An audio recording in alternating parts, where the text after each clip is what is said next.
questão do celular, que ele pagou para uma mulher estar com o celular em Botafogo e usou um celular clonado, um celular com chip, com CPF falso, quer dizer, um CPF válido, mas não dele.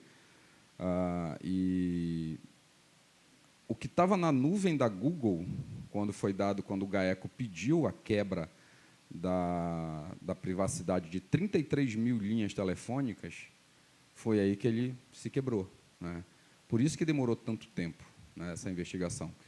Primeiro, para você conversar com 4 mil proprietários de carro e quebrar 33 mil linhas telefônicas que estavam na região e depois trazer informação da nuvem, da Google, porque houve, obviamente, um pedido judicial para a Google fazer isso, a Google só fez isso porque houve um pedido judicial, não dá para resolver em 5, 10 dias, 15 dias. Né? Existiram críticas aí ao processo da polícia, enfim, enfim, é indiscutível, as provas são muito contundentes, tanto que, quando a polícia saiu para fazer a prisão deles, de ambos, já existia todo o processo do Ministério Público, já existia, estava tudo certo, não era uma prisão de 30 dias, era uma prisão já para levar para o presídio, enfim, hoje eles foram transferidos para o presídio.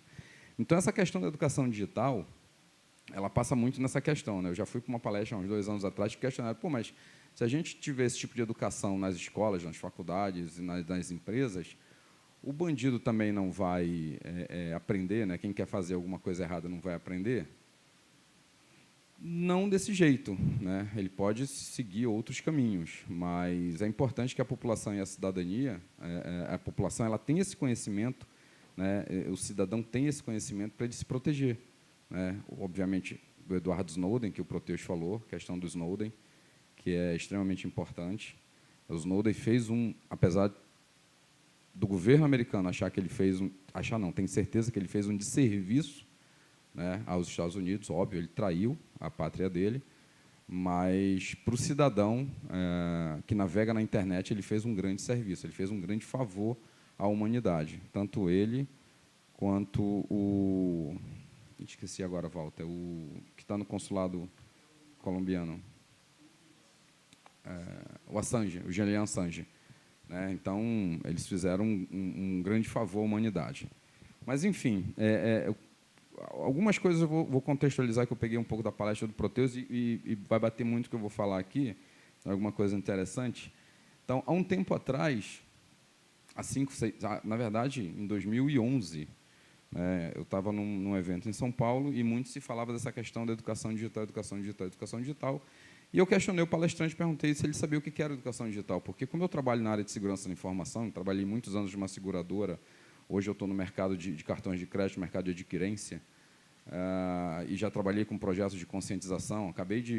No final do ano, que a gente acabou de fazer um projeto de conscientização dentro dessa empresa, e a pessoa não soube me responder o que era uma educação digital conscientização, porque, obviamente, não era um profissional de segurança da informação e não tinha noção daquilo próprio que ela estava falando, né?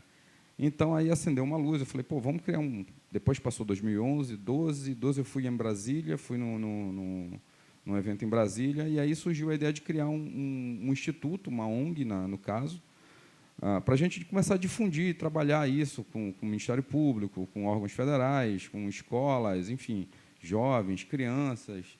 E a gente tem tentado, aí, ao longo dos anos, levar esse conhecimento para as pessoas. A gente, uma vez, foi criticado pela Polícia Federal, né, até um colega nosso, que é delegado da Polícia Federal, que a gente estava ensinando as pessoas a usar criptografia. E aí eu falei para ele, cara, não é que a gente esteja ensinando, a gente está simplesmente orientando as pessoas a se protegerem, né, porque elas têm direito à sua privacidade e liberdade. Então, o caso do Snowden foi muito factível em relação a isso, porque o governo americano invadia a vida das pessoas digital. Um outro ponto que eu queria colocar, que eu lembrei agora sobre em relação ao Proteus, ele comentou de vocês das usinas do Irã, do Stuxnet, você comentou por alto, né? Quando ele falou que quando o governo quer e pode, ele faz. Não sei se vocês lembram, lá no passado, no início dos anos 2000, o Irã era o grande inimigo dos Estados Unidos, né? Porque ele tinha, obviamente, o enriquecimento de urânio, ele detinha tecnologia, e o Stuxnet era um vírus que foi desenvolvido. Assim, antes do Snowden, ninguém sabia de verdade se tinha sido os Estados Unidos o criador desse vírus. Depois do Snowden, veio à tona todos os arquivos, foram eles mesmos que criaram, ou seja, eles conseguiram fazer com que uma pessoa entrasse na usina nuclear do Irã com um pendrive. Esse pendrive foi colocado num laptop, né, o Stuxnet. Ele simplesmente acelerou as centrífugas de urânio, que enriqueciam o urânio, a um ponto que a usina deu pane. Ou seja, o Irã perdeu todo e qualquer a inteligência e conhecimento do enriquecimento do urânio. Tanto que, a partir desse momento, se vocês pegarem na linha do tempo da história, a partir desse momento, o Irã deixa de ser inimigo dos Estados Unidos, né, e passa a ser, não um parceiro, mas, por exemplo, o embargo econômico Estados Unidos-Irã encerrou, acabou, não existe mais hoje em dia, né, e as relações hoje entre Estados Unidos e o Irã são, vamos dizer assim, amigáveis, nada comparado a antes, quando o Irã detinha o conhecimento. Então, quando o Estado quer, o Estado faz, né? Então, existem várias literaturas, outras variantes do Stuxnet também foram criadas, enfim. Se vocês procurarem na internet, é uma leitura bem legal, não é uma leitura técnica, não é uma leitura cansativa. Existem alguns livros que vocês podem pesquisar. Depois a gente passa para o Walter deve ter a lista de distribuição aí para vocês lerem. É bem bacana a leitura. Então, qual a importância da educação e cidadania digital hoje em dia? Quem somos? Né? A Coalizão é uma associação sem fins lucrativos, né, cujos objetivos são a defesa da liberdade, informação, eu lembrei que tem uma tela bem aqui, conhecimento de expressão, a proteção de dados pessoais, bem como a inclusão e educação digital. A gente está aqui no Rio de Janeiro, nós temos um site, a gente já atua muito pelo meio digital.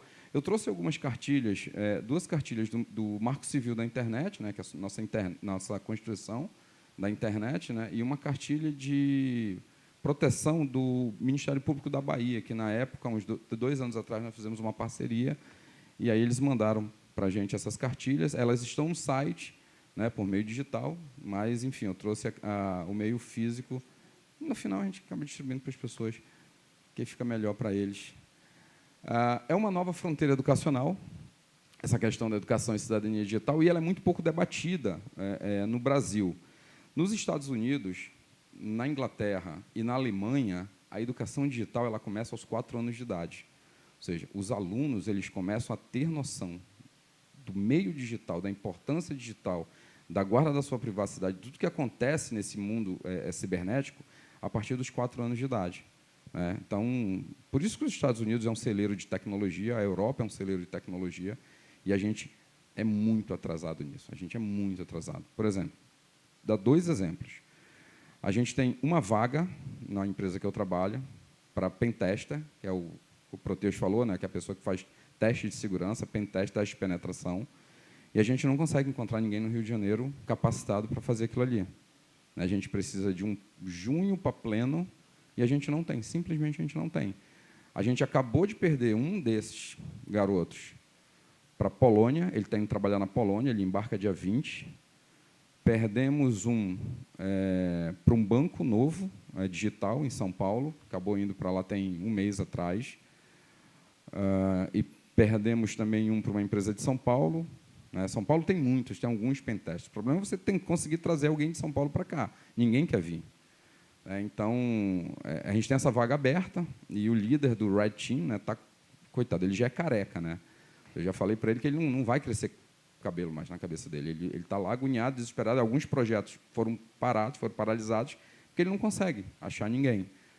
E tem um amigo meu que trabalha numa empresa também na Barra da Tijuca, eu mandei uma mensagem para ele, perguntando se ele tinha alguém para indicar. Ele falou, pô, Link, se tu encontrar também, tu me indica, porque eu estou precisando de um também. Então, alguns projetos estão parados que a gente não consegue. Tem em São Paulo, tem aqui, a gente não tem no Rio de Janeiro. Existiam algumas iniciativas no passado, no governo do Sérgio Cabral, que eram projetos bem interessantes, que era um centro digital que ia funcionar no Catete. Esse projeto acabou morrendo, enfim, quando toda a bomba estourou. Era um projeto que a gente, inclusive, fez um contato com eles. E a gente ia trabalhar com programação para crianças, para ensinar as crianças a programarem, mas acabou que o projeto, como um todo do governo estadual, implodiu. A gente conversou, na época, com Eduardo Paes, um projeto das Naves do Conhecimento. Também foi justamente no período que a bomba explodiu em relação à Lava Jato, enfim. e a atual prefeitura simplesmente, eu acho que ele fechou, se não me engano, das 11 naves do conhecimento, 7 ou 8 já foram fechadas. Ou seja, um projeto que foi completamente destruído. Era um projeto belíssimo, se vocês não conheciam ou não conhecem, eu acho que ainda dá tempo de entrar no site lá, procurar Naves do Conhecimento.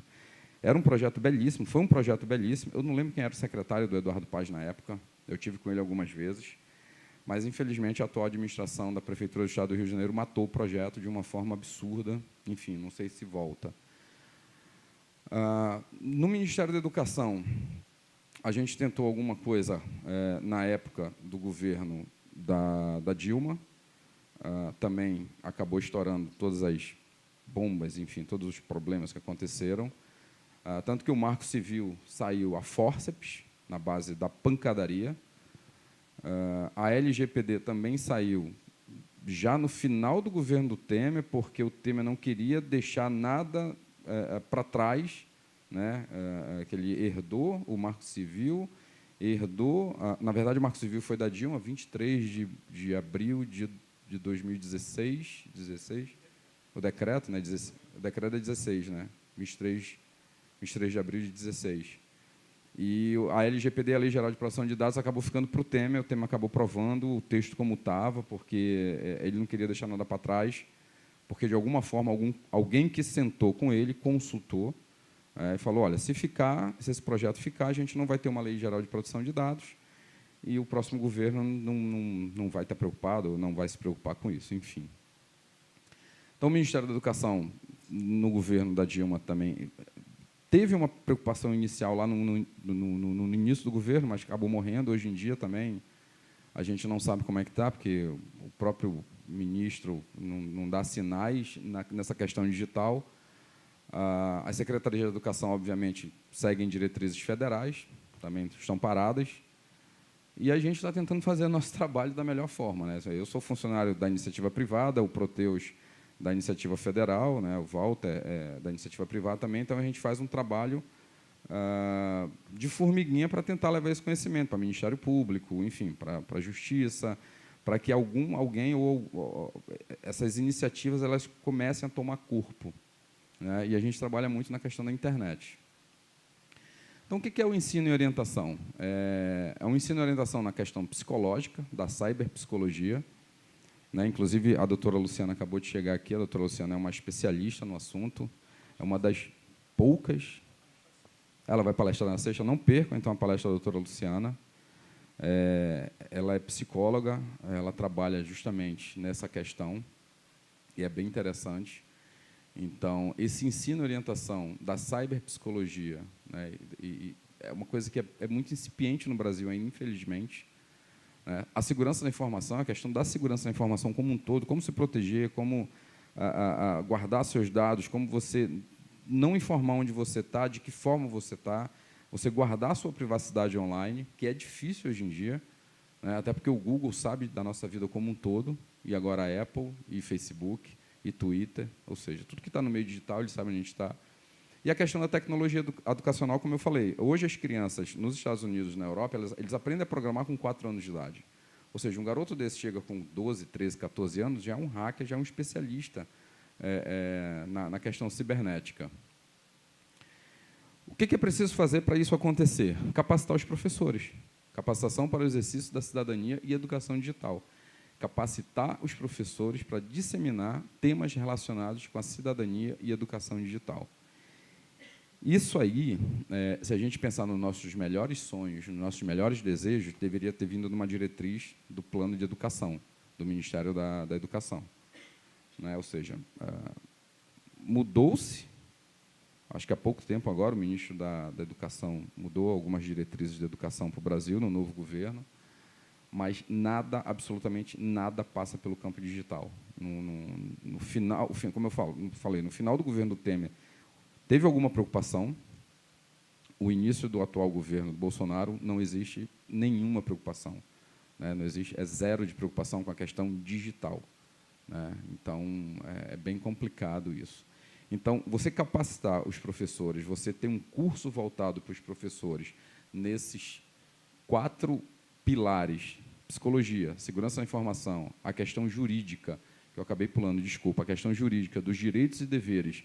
A gente não quer que o professor se torne um advogado, obviamente, né? Óbvio. A gente quer que o professor tenha o conhecimento básico da lei, do direito, lei da privacidade, da LGPD, do Marco Civil da Internet, o que ele pode buscar ali para que ele possa levar aquilo para os seus alunos.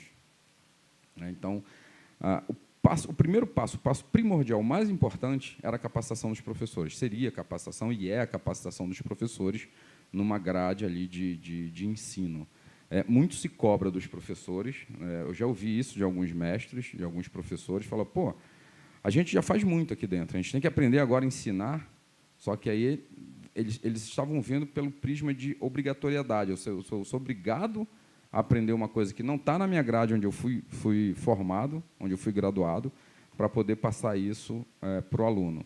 Mas aí, quando a gente explica o outro lado da história, o lado da privacidade, da educação, e aí a gente vai ver algumas outras coisas, eles entenderam a proposta, mas, infelizmente, é uma coisa que, no Brasil, não anda. É impressionante como as nossas preocupações são outras, né? Alunos e responsáveis. As oficinas de educação e cidadania digital. Então, todos aqueles 4 pilares que eu falei aqui se resume basicamente a isso tudo aí, né? Então, você ter o conhecimento da segurança digital, do consumidor na internet, cybercrimes, cyberbullying, privacidade online, cidadania online, redes sociais e dispositivos móveis, isso aí é uma grade curricular muito específica, né? A gente que trabalha, eu particularmente, o Proteus, que a gente trabalha com segurança da informação, eu já estou na área de segurança, eu estou na área de tecnologia há mais de 20 anos, tem 25 anos, por aí. Só na área de segurança da informação, eu estou indo para o meu 12º ano, se eu não me engano, 12º ano, focado em segurança da informação, né? Então, é um conhecimento que a gente vem adquirindo ano a ano, e a tecnologia vai mudando, a gente tem que se aperfeiçoar, e vai mudando, ou seja, a gente tem uma preocupação nossa, como profissional da empresa que a gente está trabalhando, defendendo aquela bandeira, mas é uma coisa que, para a educação, ela iria mudar também, se tivesse um programa educacional ali que fosse, obviamente, sendo alimentado de acordo com que a tecnologia vai mudando, porque a tecnologia ela é uma coisa hoje de manhã, à tarde ela já não é mais, ela já muda.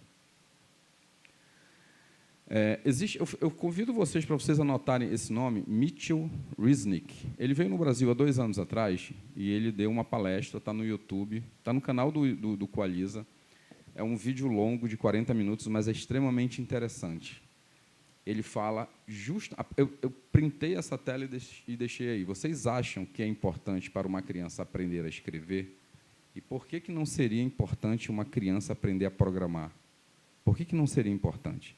Né? Porque ele começa a palestra falando o seguinte, depois disso ele fala assim, ninguém vai aprender a escrever para virar um advogado, para se tornar um jornalista. Ninguém aprende a escrever para se tornar jornalista, advogado, publicitário, enfim. Você aprende a escrever para se tornar uma pessoa letrada, uma pessoa para adquirir conhecimento. E por que não ensinar a programação às crianças? Né? Então, ele veio no Brasil, é uma palestra extremamente interessante, são 40 minutos que te prende naquela palestra, é bem legal o que ele fala, toda a tecnologia, tudo que ele fala em relação a isso, né? Ele fez essa palestra na Google há 2 anos atrás, mas também, infelizmente, nada foi para frente e nada decolou. É uma pena, né? E aí, alguns casos, infelizmente, bem interessantes. Se vocês procurarem na internet Amanda Todd, vocês vão ver que é um caso de uma moça de 14 anos, na época, que ela, na época do MSN, ela exibiu os seios dela, uma coisa inocente, exibiu os seios dela para o garoto. Esse garoto simplesmente printou a foto e distribuiu entre os colegas dela onde ela estudava, na cidade onde ela estudava, nos Estados Unidos. Essa garota passou a sofrer cyberbullying, perseguições, a ser reconhecida na rua. Aí a família dela mudou de cidade, ela foi para outra escola, ela foi reconhecida nessa escola, foi espancada, teve cyberbullying, ou seja, aconteceu várias coisas com essa menina, e até que ao ponto que ela não resistiu e acabou suicidando. Ela cometeu suicídio na época. E aí tem um vídeo da mãe dela, que é bem, de certa forma, dramático.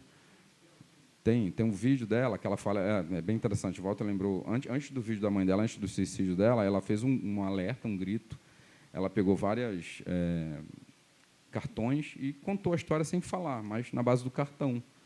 Né? E, infelizmente, isso não adiantou nada. Eu acho que, se eu não me engano, foi no dia seguinte ou 2 dias seguintes ela acabou cometendo suicídio. E aí os Estados Unidos abriu o olho mais ainda, né, porque eles têm essa preocupação, para esse caso do cyberbullying, então várias ações foram tomadas em relação a isso. Então, é uma coisa que a gente também, na questão da educação digital, a gente tem essa obrigatoriedade de trabalhar essa questão do cyberbullying. Por quê? A gente brinca muito, né, na nossa. Tem muita gente que fala, que eu ouço falar que é da minha idade, um contemporâneo, enfim, fala, mas na minha época não tinha essa frescura, na minha época não sei o quê, mas era na tua época, era na nossa época. Na nossa época não tinha. Mas o tempo muda, a cabeça muda, as pessoas mudam, a sociedade muda, a tecnologia muda. Eu não posso querer achar que um adolescente hoje de 12, 13 anos tem o mesmo comportamento que eu tinha quando eu tinha 12, 13 anos. São cabeças diferentes, são épocas diferentes, são tempos diferentes. Né? Então, as nossas brincadeiras, as nossas atitudes nos anos 80 eram totalmente diferentes das de hoje. Né? A gente não tinha um meio cibernético.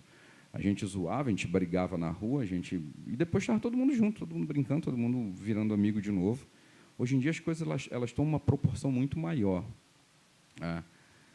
A questão da pornografia de vingança, por incrível que pareça, isso se tornou algo banal hoje em dia, mas entre os anos de 2010 e 2015, 2009 e 2015, isso foi absurdamente usado para quem queria se vingar de um fim de relacionamento. Era uma coisa assim, se vocês procurarem na internet, vocês vão achar vários casos de homens que, por algum motivo, enfim, fim de relacionamento, briga, discussões, enfim, pegaram fotos, vídeos e publicaram na internet. Nós tivemos 2 casos emblemáticos aqui no Brasil, não sei se vocês tomaram conhecimento, uma moça do norte, de Belém do Pará, que ela, enfim, por inocência, gravou o ato sexual dela, ela, um amigo e uma amiga, e esse vídeo foi parar nas redes sociais. A menina acabou cometendo suicídio, né? Esse caso foi bem emblemático. E 2 dias depois, culminou com uma menina de Porto Alegre, cometeu suicídio também, porque o garoto tinha exposto ela nas redes sociais. O Cabrini fez uma matéria sobre isso, foram atrás do garoto, conversaram com a mãe do garoto, enfim. Acabou que não deu em nada. Né? Na época, criaram-se alguns projetos de lei que estavam na Câmara Federal. O Romário assumiu, foi para o Senado esse projeto. E era um projeto para criminalizar a divulgação, né? Criminalizar o homem. Aí houve uma mudança, não, independente de sexo. Tem que criminalizar quem divulga. Né? O projeto está no Senado, foi aprovado uma parte dele, mas, na totalidade, ele não foi aprovado. Mas isso caiu, vamos dizer que hoje diminuiu bastante.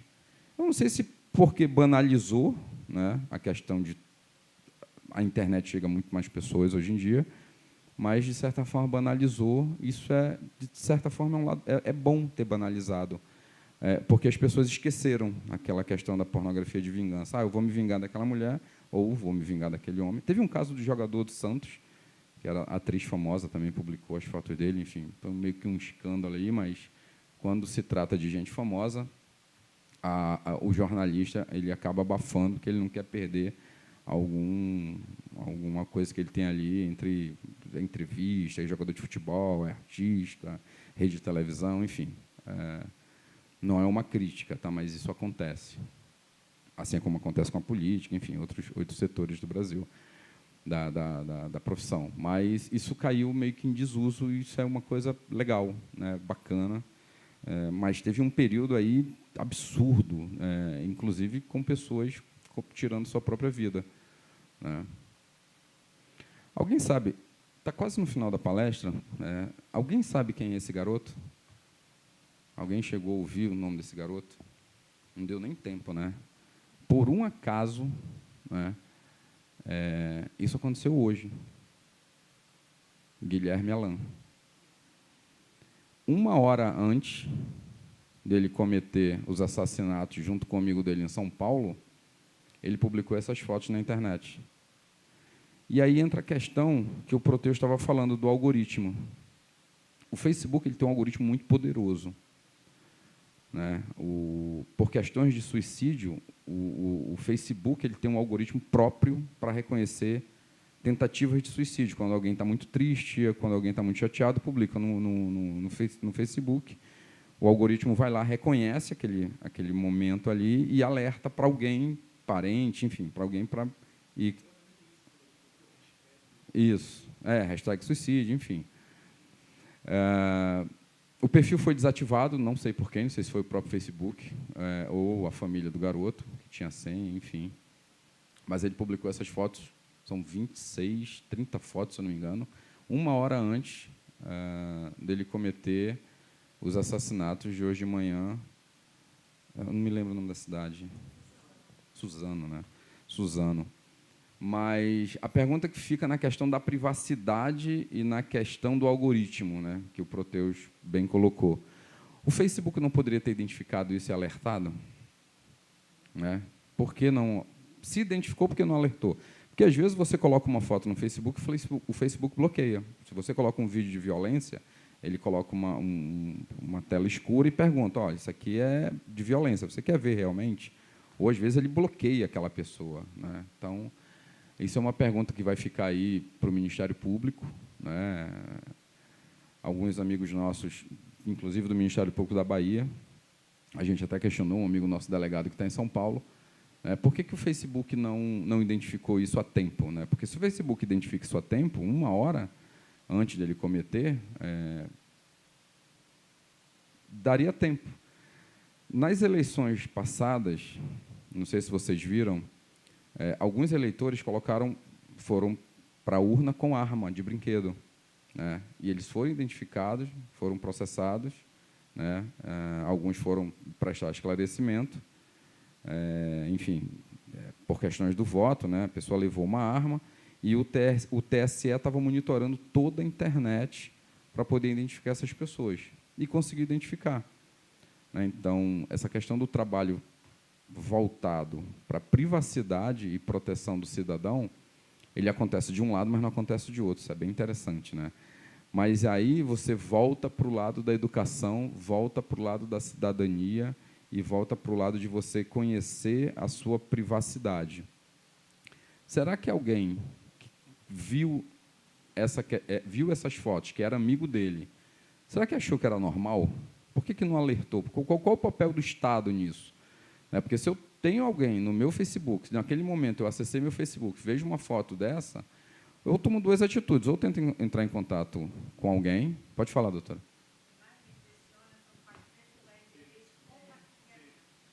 443 compartilhamentos.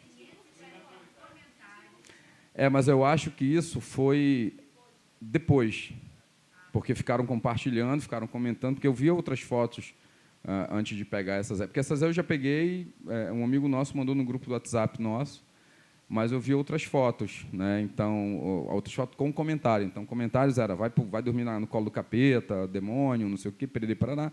Então, acredito que esses 541 comentários, em sua grande maioria, deve ter sido pós ele ter cometido os assassinatos, os compartilhamentos para as pessoas verem quem era, né? Mas, enfim. Bom, enfim, está rolando vídeo, está rolando foto, enfim, o WhatsApp virou hoje o meio de comunicação mais rápido do mundo, né? Então, é interessante você ver o papel do Estado. Qual é o papel do Estado nesse momento, né? Como é que o Estado se coloca? Então, assim, conversando com várias pessoas do Brasil, só um Ministério Público no Brasil tem uma ação voltada para a educação e cidadania, que é um projeto que foi capitaneado pelo Dr. Fabrício Paturi, que é do Ministério Público da Bahia. Hoje ele não está mais na frente do NUCCIBER, mas é um projeto interessantíssimo, continua com outras pessoas lá no estado de Salvador, mas é um único projeto de um Ministério Público no Brasil que tem, em cada estado, um Ministério Público. Ou seja, qual o papel do Estado na questão digital para o cidadão? Para você educar, para você levar o conhecimento, para você alertar, é praticamente nulo, né? O Estado ele se preocupa com muitas outras coisas, mas, porém, está deixando de lado o espaço cibernético. Lembrando que, em Brasília, existe o Gabinete de Segurança Institucional, né, que é ligado à Presidência da República, e, embaixo do Gabinete de Segurança Institucional, existe um departamento chamado DSIC, Departamento de Segurança da Informação e Comunicações, que rege toda a parte de segurança da informação para os órgãos federais do Brasil inteiro. Ali tem uma documentação, na época, o Rafael Mandarino, que ficou muitos anos à frente do DSIC, existe uma documentação riquíssima, onde você tem cartilhas, normativas, normas, leis, diretrizes, para você pegar isso e levar para o público em geral. Eles não conseguem levar nem para o ambiente federal do Brasil, que dirá para o público em geral. Então, assim, até o Mandarino, conversando com ele há alguns anos, hoje o Mandarino, enfim, se aposentou, se retirou, é consultor.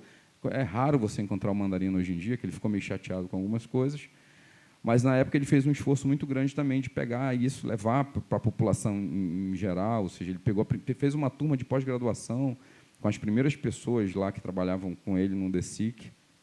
Mas, enfim, existe uma rica documentação, tanto na área privada, como na área de governo do Brasil, mas não existe a preocupação em expandir esse conhecimento no campo digital, né? E aí, uma coisa, eu não gosto muito de entrar nesses assuntos para não parecer tanto de um lado como do outro, né? Mas nessa hora a gente tem que tecer alguns comentários, as questões das fake news, né? O atual presidente da República, há 3 dias atrás, tuitou um assunto de uma jornalista que ele viu num site hospedado na França, que ele achava que a jornalista queria destruir a pessoa que faz ilação com o filho. É uma volta que ele dá gigantesca de um site que é só apoio dele. Aí o jornal de São Paulo tem que desmentir porque ele envolveu o pai da jornalista, porque o pai da jornalista é de uma rede de comunicação que é contrária. Ou seja, umas ilações que são feitas, que aí a população fica como? A população acredita naquilo que ela está vendo. Ou seja, ela não sabe se vai para a esquerda ou para a direita. Alguns estão em posicionamento, vão para a esquerda, outros ficam na direita, enfim. Mas a questão do fake news, eu vi uma matéria esses dias que o fake news, hoje em dia, é a maior ameaça a uma democracia de um país. É a fake news. Então, se você trabalhar em cima de fake news, você não tem notícia. Você vai se basear em quê? Você vai acreditar em quem? Ou seja, você não tem fonte. Você não tem confiabilidade naquela informação. E aí você pega todo esse lado, toda essa briga que está acontecendo no Brasil, desde essa polarização esquerda-direita, não é nem esquerda-direita, é esquerda-conservador. A direita não sei nem onde é que anda mais, né? A direita se sentou em algum lugar e ficou quieta, para não entrar nessa briga. Mas entre esquerda e conservadorismo, a população ela vai para um caminho que nem tipo assim, ela desconhece para onde ela está indo, né? Porque ela busca o lado da turma da esquerda, ou vai para o lado do conservadorismo e acredita numa coisa e vai começar a fazer comparações. Mas isso, de fato, está sendo debatido na escola? Não está. Né? Infelizmente, não está. Essa questão cibernética, essa questão da educação, de alguém parar e falar, gente, olha lá, isso funciona assim, dessa forma, dessa forma, dessa forma. Então, se vocês querem notícias, vocês procurem sites que tenham alguma credibilidade, vocês procurem entender como é que funciona o HTTPS, para vocês não navegarem num site, procurem saber quem é o jornalista, de que fonte é, de onde vem. Ou seja, dizem, né, que a fake news elegeu o presidente dos Estados Unidos. e dizem também que as fake news elegeram o atual presidente do Brasil. Então, fica essa discussão absurda. O Brasil está sendo encaminhado aí a 2 meses de governo, 2 meses e meio de governo.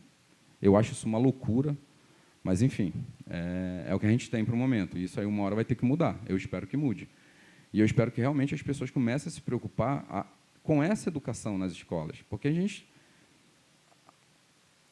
Tem um amigo meu que ele fala, cara, porra, enquanto não mudar a educação no Brasil, não vai mudar nada. Eu falei, cara, a questão não é nem só a educação. Eu converso muito com o doutor Walter.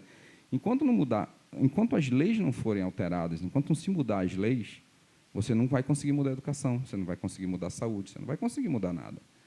Então, é complicado isso. Então, a gente tem que ter uma preocupação com o ambiente cibernético muito grande por tudo isso que a gente está vendo hoje em dia, principalmente no Brasil, o que está acontecendo hoje em dia. Então, voltando à questão do Guilherme Alan, ele publicou isso 1 hora antes de cometer os assassinatos. Qual o papel do Estado? Não sei. O Ministério Público Federal tem alguns canais, tem um canal de denúncia, então tem lá uma coisa bem interessante, que é o turminha.mpf.mp.br, que é uma ilustração que eles fizeram. O MPF tem uma preocupação em relação a isso. São Paulo, o Ministério Público Federal de São Paulo, faz alguns trabalhos e tem um acordo selado com a SaferNet. A SaferNet, por algum motivo, também sumiu, está lá quieta no canto dela. Ela tem um papel importante, apesar das críticas que eu teço à SaferNet, algumas pessoas também, enfim, conheci algumas pessoas da SaferNet, mas, enfim, eles se consolidaram, têm um papel importante na sociedade, nessa questão da pedofilia, nessa questão das denúncias dos crimes cibernéticos, mas existe um distanciamento hoje. Já existia um distanciamento com a Polícia Federal, porque tudo que você manda para a SaferNet de prova, a SaferNet tem um dispositivo no ECA, que eu sou contra, extremamente contra, que eles podem armazenar aquilo ali. Isso foi colocado na época da CPI da pedofilia. A Polícia Federal não gostou, foi contra, tentou derrubar, mas, enfim, era o senador Magno Malta, que era o relator da CPI. Porque o que acontece? Quando você manda denúncias dessa para a SaferNet, ou se você manda denúncia de pedofilia, ou você manda denúncia de sexting, ou você manda denúncia de cyberbullying, para uma instituição que não é federalizada, que te garante que eles vão fazer aquilo ali? Isso aí. Está armazenado nos servidores deles. Será que eles vão ter a mesma atuação que uma Polícia Federal teria, uma Polícia Civil teria, uma delegacia de crime cibernético teria? Não, não vão ter. Porque, primeiro, a primeira preocupação da SaferNet é ter dinheiro para sobreviver, para pagar quem trabalha lá. Será que a atuação é tão rápida quanto a atuação de um órgão do Estado seria? Por exemplo, hoje no Brasil, a gente não tem um órgão centralizador para disseminar a questão cibernética no Brasil. Hoje nós temos o Comando Cibernético do Exército, nós temos a Polícia Federal, nós temos o Ministério Público, nós temos ações que tem na Marinha, nós temos ações do Ministério Público da Bahia, mas a gente não tem, por exemplo, como tem nos Estados Unidos, um órgão centralizador em cima de tudo, que, se acontecer um vazamento de informação, esse órgão ele é acionado. Ou seja, é bem complicado. A LGPD, se vocês puderem ler com calma a LGPD, que é a Lei Geral de Proteção de Dados, quando ela entrar em vigor, ano que vem, vai acontecer uma coisa muito interessante no Brasil. Eu vou até fugir um pouco, mas isso é um pouco legal de questão de educação digital, também de cidadania digital. Todos os nossos dados, eles têm que ser mantidos e depois destruídos, ou quando a gente pedir isso. Ou seja, aquele algoritmo do Facebook de sair trocando informação com o Google, com o TAM, com a Avianca, com o Netshoes, enfim, com qualquer loja que você pesquise e depois apareça lá a propaganda para você, isso vai começar a diminuir, porque eles precisam diminuir isso. A lei pede isso, né? E a LGPD ela foi baseada na GDPR europeia, que já está em vigor há alguns anos. E a Google tomou uma multa há 3 meses atrás, que para eles é troco de pinga, mas é uma multa violenta que eles tomaram na Europa, justamente por quebra dessa questão da privacidade. E vai acontecer uma coisa interessante que a LGPD vai exigir das empresas, é que, quando houver vazamento de informação, eles serão obrigados a falar. Nos Estados Unidos, isso é lei, né? E ainda mais quando você é listado na Nasdaq, ou na Nasdaq, que é a bolsa digital, ou na Bolsa de Valores de Nova York. Ou seja, se você sofrer algum vazamento de informação, você vai sentar lá no órgão regulador dos Estados Unidos e provavelmente vai sentar de frente para os senadores, como aconteceu com o Mark Zuckerberg ano passado, né? Que, apesar daquela calma dele, né, ele não estava tão calmo ali, porque os senadores bateram bem nele. Ou seja, todo esse mundo cibernético que a gente vê fora do Brasil, que a gente fala, pô, funciona aqui, funciona ali, funciona acolá, não funciona no Brasil, né? Por isso que é interessante a palestra do Mitchell, né, quando ele faz esse questionamento, né? Vocês acham que é importante para uma criança aprender a escrever? Né? E por que não aprender a programar? Porque quando você começa a entender a programação, como o Proteus falou, né, a última frase do Proteus, Walter, só há liberdade quando você conhece aquilo que você está fazendo, né? Quando você conhece... Desculpa. Transparência. Quando você começa a escrever uma linha de código, quando você começa a escrever um programa, para quem conhece aquilo ali, aquilo é a coisa mais legal do mundo. Você começa a entender, cara, bacana, eu vou escrever um programa, vou fazer isso, vou fazer aquilo. É legal, é gostoso você desenvolver aquilo ali. Mas, infelizmente, você pega hoje crianças de 4, 5, 6 anos de idade, no Brasil. Eu não sou educador, tá? Eu não posso falar como educador. Mas, enfim, é bem diferente do que acontece nos Estados Unidos e na Europa.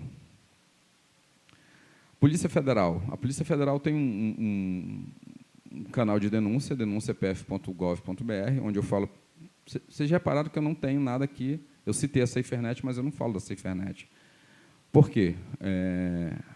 A Polícia Federal tem um time de investigação para esse tipo de coisa, para crimes, para pedofilia, para crimes como um todo, né? Aí você fala pedofilia, tráfico de drogas, tráfico de influência, tudo que acontece no meio digital. Eu sou extremamente favorável, independente de ser esquerda, direita, conservador, qualquer cidadão. O cidadão ele tem direito de ser ouvido, e ele tem direito de ser ouvido por um órgão do governo federal, independente de quem esteja no governo. Então, esse é o link de denúncia da Polícia Federal, né, denuncia.pf.gov.br. A Polícia Federal tem alguns excelentes especialistas em crimes digitais, muito bons, por sinal. Vale a pena, né, fazer essas denúncias, e quem tiver a oportunidade de conhecer em Brasília ou aqui no Rio de Janeiro. Aqui no Rio de Janeiro tem um núcleo de crime cibernético também, que fica ali perto do museu, na sede da Polícia Federal. É bem interessante. Então, eu defendo que as denúncias sejam realizadas no site da Polícia Federal, que é um órgão do governo. E aí, as delegacias de combate aos crimes cibernéticos. É muito incipiente isso no Brasil, porque isso depende de investimento. O Rio de Janeiro tem uma delegacia, que é a DRCI. São Paulo tem uma delegacia especializada. Dos 24 estados da federação, se eu não me engano, acho que somente 8 ou 9 estados da federação possuem delegacias especializadas em crimes cibernéticos. O Rio de Janeiro tem uma delegacia bem estruturada, mas ainda que precisa de um apoio ali de investimento. Teve muito investimento no passado, ainda tem, mas precisa de muito mais. Eles têm alguns equipamentos bons, mas nada se compara, por exemplo, aos equipamentos da Polícia Federal. A Polícia Federal, para vocês terem uma ideia, eles têm um equipamento de clonagem de HD, que custa uma fortuna nos Estados Unidos. Aqui no Brasil não se vende esse equipamento. Então, por exemplo, existem empresas, se você pegar um HD desse laptop, e se você quiser clonar ele, do jeito que ele está ali, que a gente chama de cadeia de custódia, isso custa uma fortuna no mercado privado. Só tem uma empresa no Brasil que faz isso, fica em Brasília, inclusive, né? E eles são muito bons no que fazem. Mas a Polícia Federal tem esse equipamento. Agora, uma coisa interessante. Por que a Polícia Federal uma vez criticou a mim E eu acho que o Walter estava presente em São Paulo, né? Inclusive era o delegado que comandava a parte de crime cibernético. Ele falou, pô, Lincoln, vocês estão ensinando as pessoas a fazerem criptografia. Eu falei, cara, a gente não está ensinando ninguém a ser criminoso, a gente está ensinando as pessoas a se protegerem, né? Porque elas precisam guardar informações. Por exemplo, o pendrive que eu trouxe aqui, esse pendrive, ele não é meu. Eu emprestei de um amigo meu. Por quê? Eu acabei trazendo a minha mochila, o laptop, enfim, que eu fui, acabei indo em casa e voltei. A ideia não era trazer a minha mochila, era trazer só o pendrive. Mas o meu pendrive que eu tenho em casa, ele é 100% criptografado. Se eu colocar aqui, nesse laptop, ele não abre. Ele vai pedir um programa para eu poder descriptografar o pendrive 100%, para eu ver o que está ali dentro. Aí eu falei, pô, aí o Walter falou assim, eu falei, Walter, eu vou colocar a apresentação na nuvem embaixo lá. Ele falou, cara, a internet, não sei se a internet lá é boa ou não. Aí eu cocei a cabeça e falei, cara, como é que eu vou levar a apresentação? Porque eu tenho que levar no pendrive e tem que ter um programa. Aí eu falei com um amigo meu, ele falou, cara, vai lá em casa, passa lá com a minha mãe e fala para ela que meu pendrive está em cima da mesa. Né? Tanto que eu coloquei o pendrive dele no meu laptop e abriu todos os arquivos dele. Né? Tem lá cartão de ponto, folha. Aí eu até liguei para ele e brinquei. Eu falei, pô, teu pendrive é uma farra, hein? Posso saber da tua vida toda aqui. Ou seja, você tem uma ideia, uma coisa assim, esse é o exemplo simples. Eu nem tinha pensado, pensei nisso agora. O pendrive do meu amigo tem informações aqui de folha de ponto, da empresa dele, está tudo aqui, aberto. Aí eu peguei, coloquei a palestra aqui dentro, coloquei, nem vi, eu só olhei lá as pastas. O meu pendrive não, se eu perder, eu faço backup dele, óbvio. Né? Periodicamente, toda sexta-feira, eu faço um backup daquilo que está no meu pendrive. Se eu perder meu pendrive, eu vou ficar com alguns dias desatualizado, mas o necessário está ali para eu sobreviver, coisas importantes do meu trabalho, inclusive eu coloco lá porque eu levo para casa. Mas isso é que é importante, as pessoas terem suas informações guardadas suas, é minha, independente. Aí a gente vai entrar numa seara que algumas pessoas gostam ou não gostam, enfim. Independente se aqui tem fotos íntimas, vídeos de casal, como aconteceu agora um cantor que teve a foto da esposa vazada porque invadiram o iPhone dela, enfim. Eu não acredito muito que isso tenha acontecido. Não sei se vocês viram o caso de um... cantor não, ele é comediante. Uma foto da esposa dele vazou na internet. Whindersson. Eu não sabia nem quem era essa mulher, juro por Deus. Eu fiquei sabendo naquele dia. Eu falei, cara, quem é essa mulher, pelo amor de Deus? É uma cantora. Eu falei, pô, eu sou muito ruim de música, né? De canto, eu não conheço. E aí eu pergunto, ela usava um iPhone. Eu estou usando hoje em dia um Android. Olha o exemplo bobo que eu vou dar de questão de educação digital básica que a gente não tem. No final do ano, eu peguei meu iPhone e, sem querer, eu joguei na máquina de lavar. Ele ficou batendo 30 minutos, nunca mais voltou à vida. Pois é. Aí estava na nuvem, lá, tinha minhas fotos, alguns arquivos, que eu fazia o sync com a nuvem da Google. Perdão, da Apple. Aí eu falei, pô, perdi o celular, né? Beleza, mas as fotos lá do meu ano inteiro, as festas que eu fui, da galera e tal, enfim, tá tudo lá. Beleza. Aí eu tinha esse Android que eu tinha emprestado para um amigo meu. Aí eu falei, cara, me devolve aquele meu celular Android, que o iPhone deu ruim. E isso foi justamente no dia 30 de dezembro. Tanto que eu tinha uma festa de final de ano para ir, não fui, fiquei em casa porque eu não conseguia me comunicar com ninguém, estava sem contato. E o amigo meu que mora em Maricá, onde o Eduardo Paes adora, ele não tem Instagram, não tem Facebook, não tem Twitter, eu não conseguia me comunicar com o cara porque eu não tinha celular e não sabia o telefone dele de cabeça, né? Porque a gente tem um péssimo hábito de não mais decorar telefone. Aí eu falei para ele, cara, me devolve o celular. Ele, pô, estou fora, só vou voltar dia 4 para o Rio. Eu falei, beleza, vou ficar aqui em casa, vou passar meu Réveillon aqui, né? Eu mesmo, Irene, e fiquei lá isolado. Aí o que aconteceu? Eu peguei o Android de volta. Não, aí beleza. Aí eu falei, pô, já sei onde é que eu vou fazer. Tem um arquivo meu na nuvem lá, que estava no meu celular, que tem alguns contatos, eu vou ver se eu consigo recuperar.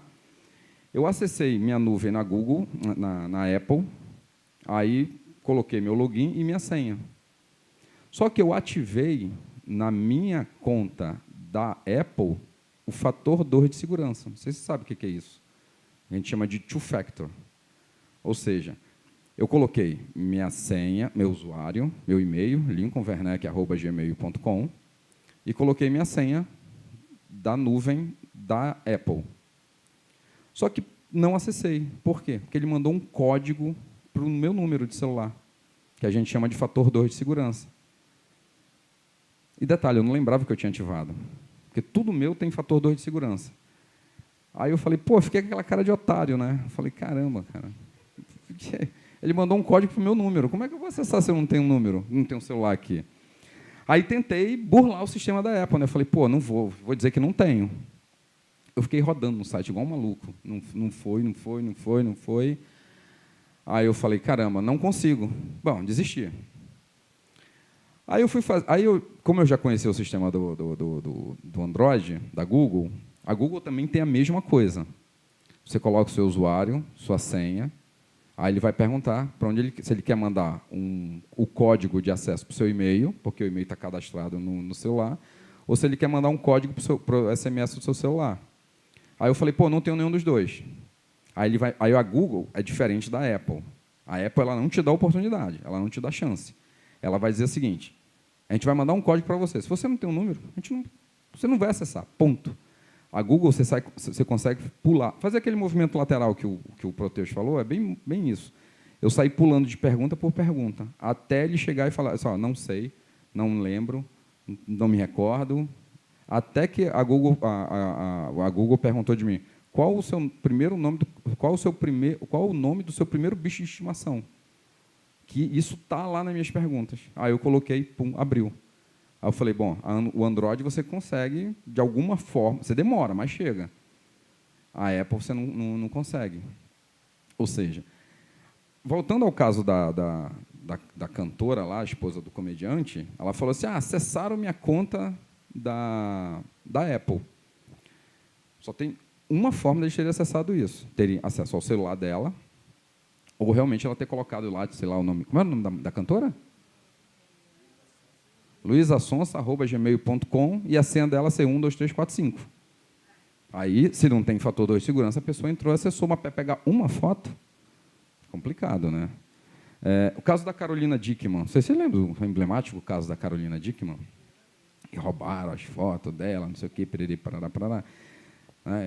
O advogado lá, que é amigo do Walter, como é o nome dele? O Cacai. Tem um amigo. Aí o Cacai foi lá na Google, fez um escarcéu danado na Google. E, na época eu conhecia o diretor de políticas públicas da Google, que ele saiu de lá hoje em dia, o Dr. Marcelo Leonardi. Inclusive, nesse dia eu estava na Google. Ele chegou lá na portaria, fez um escândalo danado, roubaram, não sei o quê, blá, blá, blá, blá. Aí deu aquele escarcéu todo, aí envolve DRCI aqui, porque é artista, famoso e tal, aquela coisa toda, né? O que aconteceu? Ela simplesmente pegou o celular dela, entregou para o cara da manutenção, o cara da manutenção acessou o celular dela e pegou todas as fotos. Aí saiu distribuindo aquele troço todo, né? Ou seja, essas questões de vazamento de foto, de nudes, de vídeo, de sexting, da foto da cantora, ou seja, são coisinhas básicas de educação digital e cidadania digital que, se a gente tivesse isso na escola, no básico para as crianças, elas aprenderiam aquilo ali fácil. E elas são replicadores para os pais, né? Porque já aconteceu de a gente estar fazendo palestra em escolas e o garoto falar assim, eu ensinei isso para o meu pai ontem, porque eu vi em algum lugar, eu falei, pô, legal. E as empresas fazem um trabalho de conscientização. É importante frisar isso, que algumas instituições federais fazem, mas as empresas, toda e qualquer empresa decente que eu conheço, seja do mercado segurador, bancário, então nem se fala. O mercado de cartão de crédito que eu trabalho hoje em dia, o mercado segurador, bancário, transporte, aviação, todas essas empresas têm um programa de conscientização interno. Fazem campanha de conscientização para os seus funcionários, têm cartilha de conscientização, falam sobre os perigos, enfim. E aquilo ali eles acabam levando para casa, porque algumas empresas, por exemplo, na empresa que eu trabalho, tudo lá é digital. Então, a cartilha que a gente montou agora, que a gente entregou agora no início do ano, ela é digital. Então, já tem gente me pedindo a cartilha, pô, quando é que vai ser o lançamento da cartilha que eu já quero levar e levar lá para casa para meus filhos? E tem cartilha que é daquele formato físico, as pessoas acabam levando isso para casa.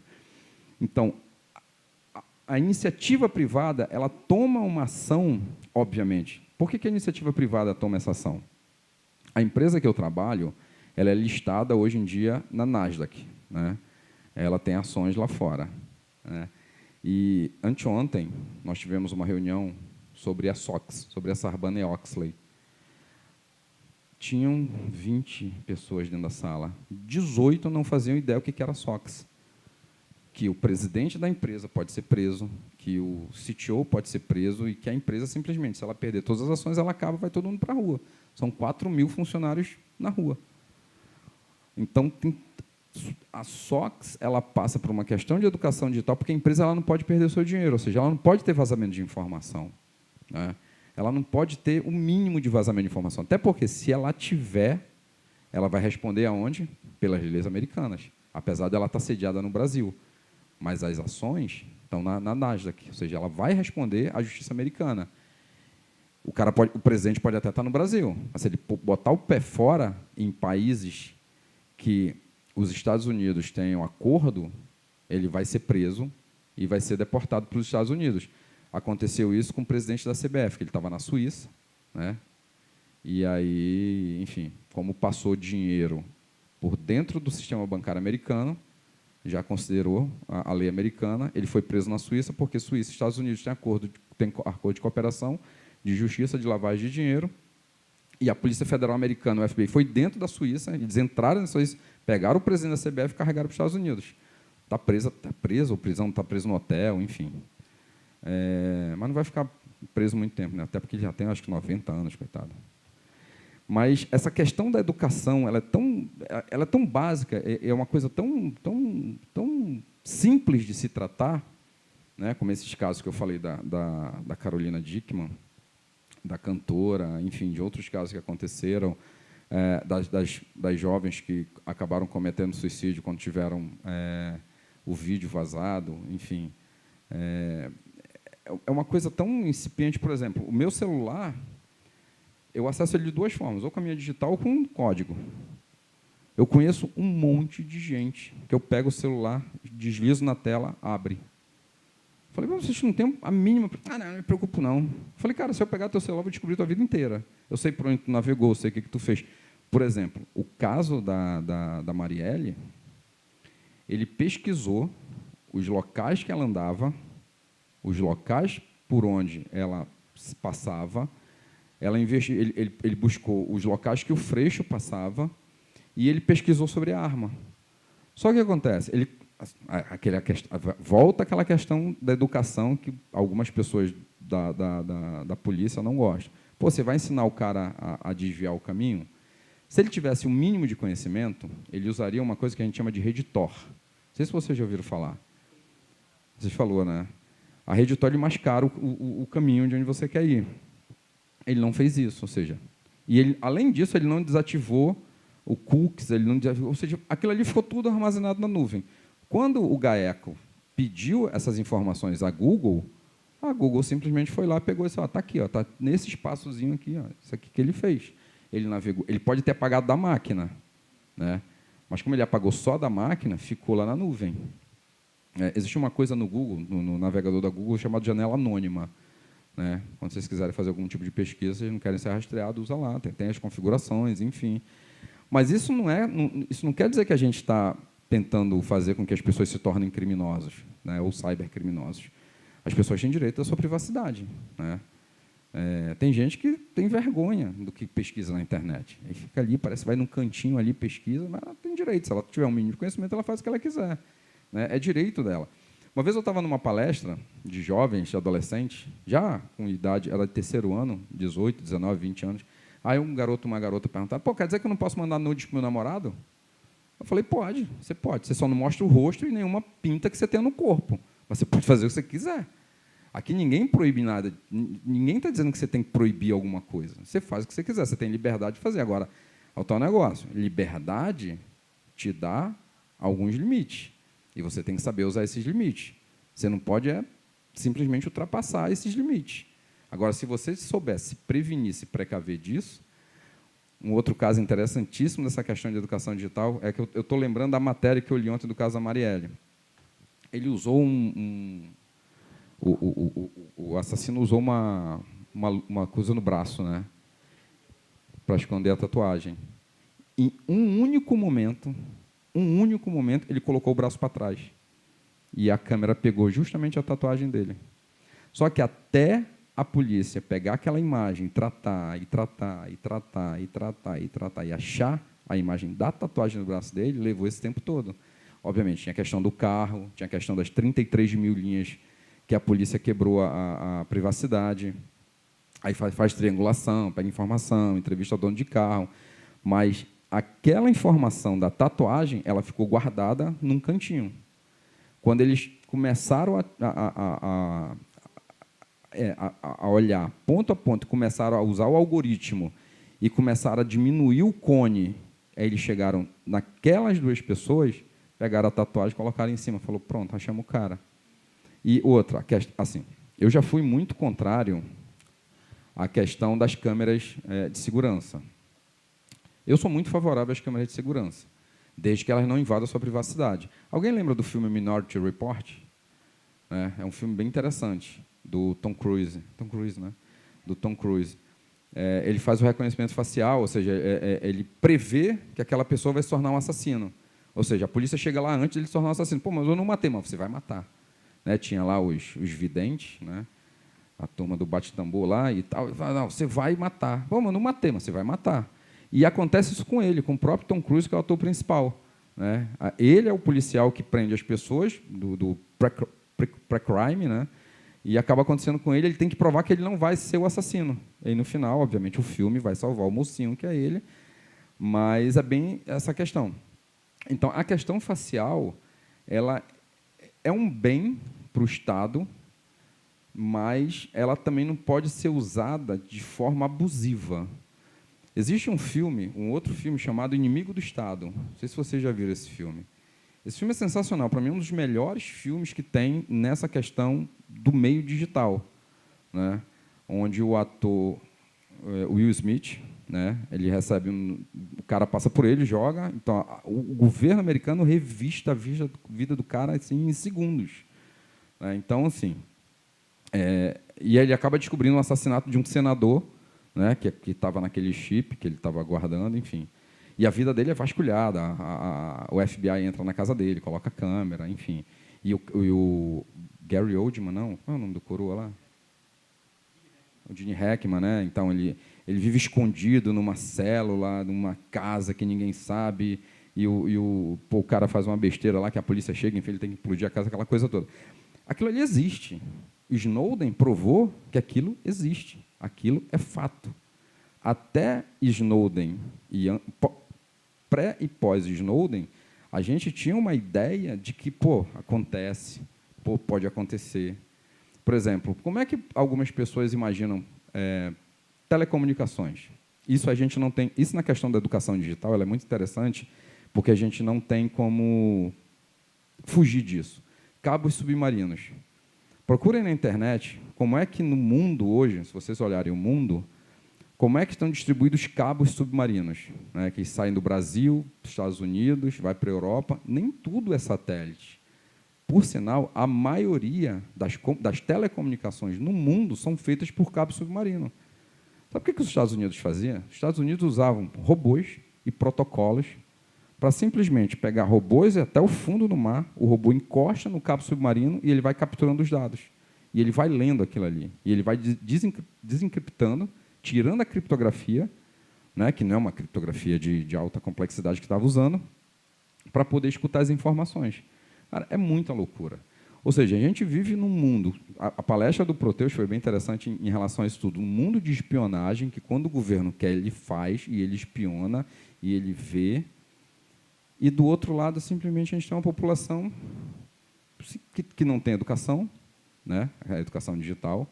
A gente tem uma população, obviamente, no Brasil, que tem outras preocupações. Obviamente, a gente não vive em um país desenvolvido. A gente tem que se preocupar com N coisas, criminalidade, fome, enfim, aí tem nossos problemas do dia a dia, é bem complexo. Ou seja, a população simplesmente ela não tem o interesse, tem interesse naquilo ali. Mas por que ela não tem interesse? Porque é o papel do Estado. O Estado não dá essa oportunidade, o Estado não leva isso para ela. Não que o Estado seja leniente em relação a isso. Eu acho até que ele tem se esforçou no passado, mas hoje ele não tem interesse. Hoje o governo, nem governo federal, nem governo estadual, nem governo municipal, se a gente trouxer essas informações para o Rio de Janeiro, não tem preocupação nenhuma. Se a gente pegar federal, estadual e municipal, a preocupação é zero. Tendo em vista aí as naves do conhecimento, elas foram fechadas. A maioria das naves, 80% das naves do conhecimento foram fechadas. Então, infelizmente, é um papel que eu não sei qual será o advento, eu espero que não seja um advento trágico, para que isso vire uma modinha, para que isso se torne importante. Eu só espero que não seja um advento trágico.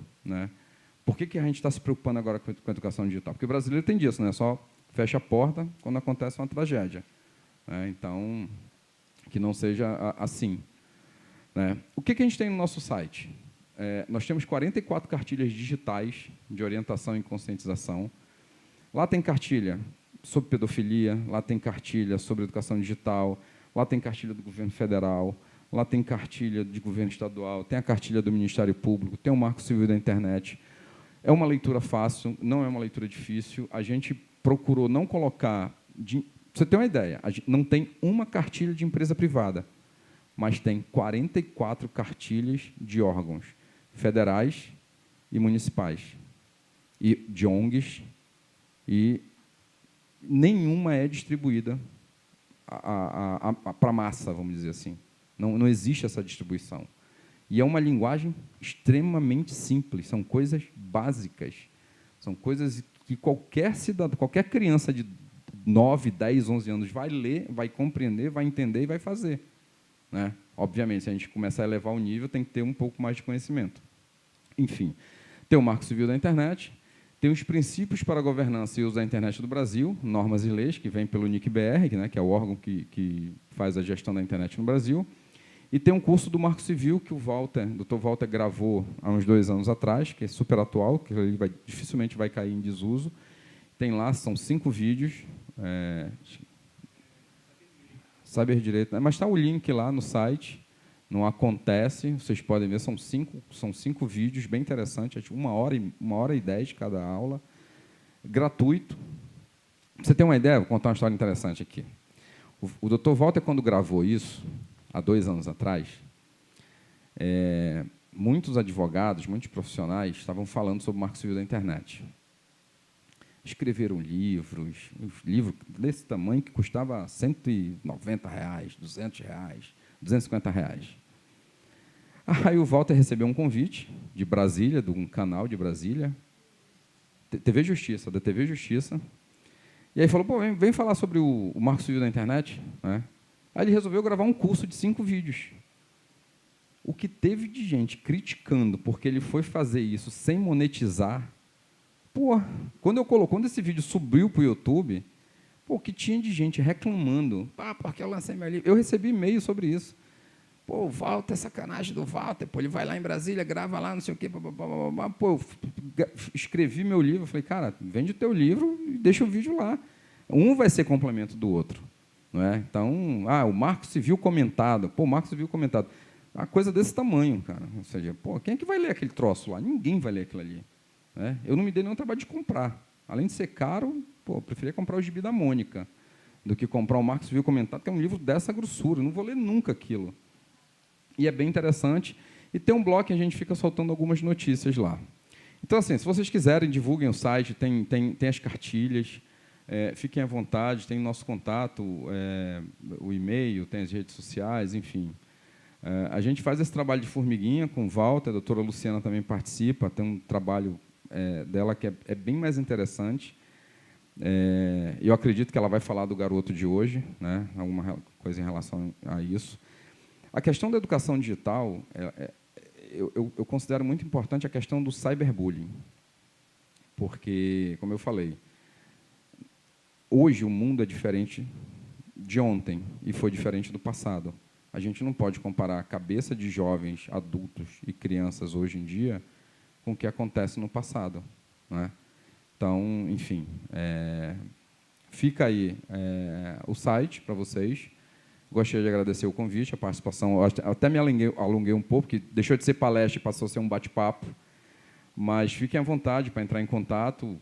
Me achar é muito fácil, é só colocar meu nome, eu sou chave primária, né? Eu falo que eu sou chave primária no Google, então é só colocar Lincoln Werneck que vocês vão me achar. É muito fácil me encontrar. E aí fica o site, as dicas, as cartilhas, e é um trabalho de formiguinha que a gente vem fazendo.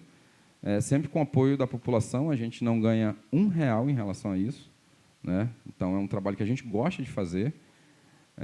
Tem a questão da ação global, infelizmente, a gente participou, a gente tinha uma parceria que está na cartilha, que era da ação global, né, que a Globo fazia 12 ações globais por ano. Por algum motivo, a Globo matou a ação global, a gente não sabe por quê.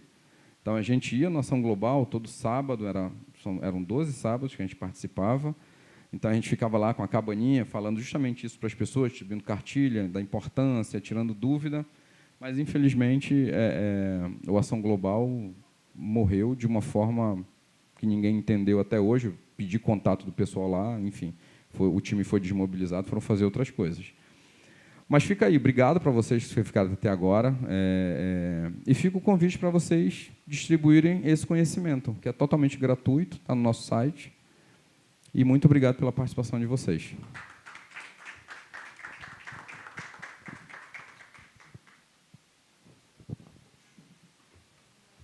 Alguma pergunta antes da gente encerrar? Perguntas? Pergunta?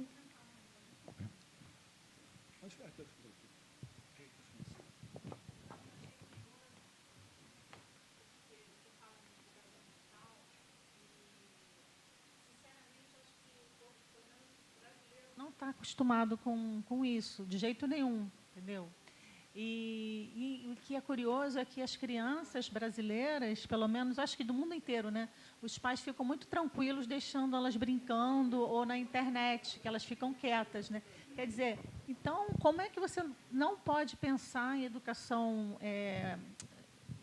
de internet, cibernética, se as crianças estão 50%, 60% do tempo delas na internet, né? É uma contradição, né? Eu acho que até mais. Eu acho que as crianças hoje cibernéticas elas passam até mais tempo na internet, porque tem internet na escola, tem internet no celular, tem internet em casa, né? Se a criança vai no cinema, ela está na internet. Se ela vai jantar em qualquer lugar que você passe, tem criança com o celular na mão.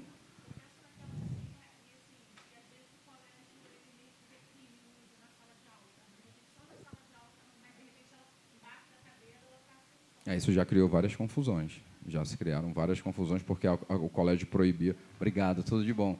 O colégio proibia, mas aí, enfim, aí vai o pai, porque eu pago a escola do meu filho, ele tem direito. Mas essa questão da dependência do celular, do viver, eu acho que a doutora Luciana vai colocar isso muito bem amanhã, né? Uma coisa bem interessante que a gente já até discutiu isso no passado. Mas é uma preocupação que, infelizmente, a gente não tem, os pais não têm, né? É o papel do Estado. O Estado não deu essa preocupação para os pais. A gente não tem, na escola, a gente não tem... Se a gente pegar pessoas que trabalham nessas empresas que eu citei, no setor bancário, no setor de cartões, indústria, essas pessoas elas têm um conhecimento, elas acabam levando isso. Mas se a gente pensar que nós somos um país de 200 milhões de pessoas, e se a gente pensar que, eu vi esses dias, são 38 milhões de pessoas que vão declarar imposto de renda. Aí eu fiquei pensando nisso, eu falei, pô, se a gente tem 200 milhões de pessoas e somente 38 milhões declaram imposto de renda, a gente é um país extremamente desigual, né? Porque se a gente tivesse 200 milhões de contribuintes, a gente entenderia que a gente teria 200 milhões de pessoas que teriam um salário para contribuir. São 38 milhões. A gente tem 38 milhões, somente 38 milhões de contribuintes. Ou seja, a gente tem 38 milhões de pais ou mães de família que têm um salário, que trabalham em alguma empresa, que têm alguma informação. E a gente tem mais de 150 milhões de pessoas ali. Quer dizer, tem o pessoal do interior, o pessoal do Nordeste, enfim, tem pessoas que vivem os seus... É muita gente. Sim, muito melhor. Então, quando você faz quando eu li essa matéria, vai começar um imposto de renda, 38 milhões de pessoas. Eu falei, pô, 38 milhões somos 200. Aí você leva essa questão para o campo da educação, aí você vê quanto é desigual e quanto a informação não gira, ela não funciona do jeito que ela deveria funcionar. Gente, obrigado mais uma vez.